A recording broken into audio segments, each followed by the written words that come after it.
night. Butterflies danced inside her the more she thought about it, but she didn't want to upset her mum. "I promise," she said. But if a mystery just happened to find her, well, she couldn't help that. Her mum rushed off, with a last worried look over her shoulder.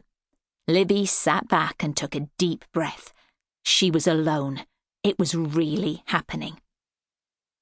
A woman entered her carriage. Libby was glad of the distraction. The lady was clinging to a battered red suitcase. A guard came down the aisle, saw her struggling with her case, and tried to help her. There were raised voices.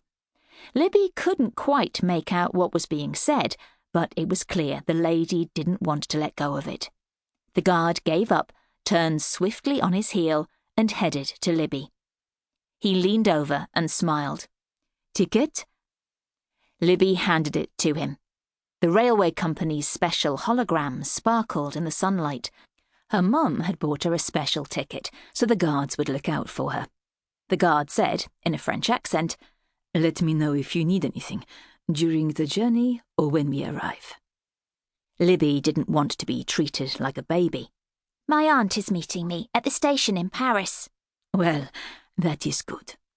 He smiled, and off he went to the next carriage. The woman with the red case had found a seat now. She kept looking behind her, as if she was expecting someone else. She fiddled with the buttons on her cardigan, and Libby couldn't help noticing a large green ring on her finger. Libby looked out of the window, hoping for one last glimpse of her mum, even though she knew she was long gone.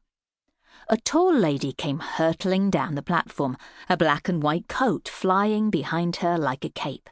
She was waving, trying to get the attention of the guard, who was about to blow his whistle. Just as the doors were closing, she leapt onto the train, holding on to her blue hat. Libby felt the pull of the train and the screech of the brakes releasing. They were off. Before long, they were whizzing along at an amazing speed. Libby snuggled into her thick fleece and got comfy.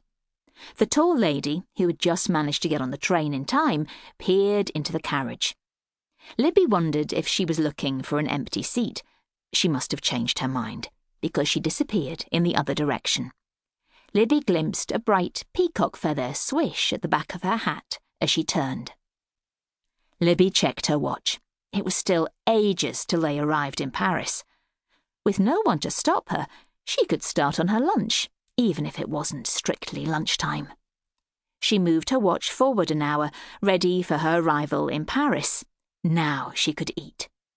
Her lunchbox was crammed with slices of cheese and breadsticks, and nestling at the bottom was a slab of chocolate cake. She scooped up a big blob of hummus, then the train rocked, making her drop a splodge on her dungarees. She wiped at it. She didn't want to meet everyone at the school looking a mess. Wiping the last crumb of cake off her lips, she looked around again. The lady was still holding her suitcase tightly, and she seemed very stressed. Maybe she got travel sick.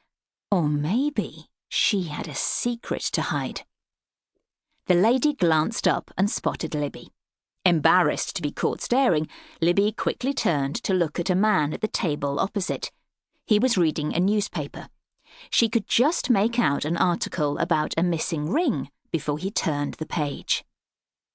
Libby remembered her mum's warning about poking her nose into things. So she rummaged around in her rucksack and found her new Isabel Investigates book. Libby had been so busy packing what she really needed, her entire collection of animal rubber-topped pencils, puzzle books, a secret stash of jelly beans, that she hadn't had the chance to read it yet. Isabel was her favourite sleuth, who managed to solve even the most tricky of cases. Libby had just got to a part where Isabel found a coded letter when a shadow fell across her page. She looked up. The window had gone dark. They were finally entering the Channel Tunnel. She was on the way to Paris, all by herself. Chapter 2. Trouble in Paris. Ladies and gentlemen,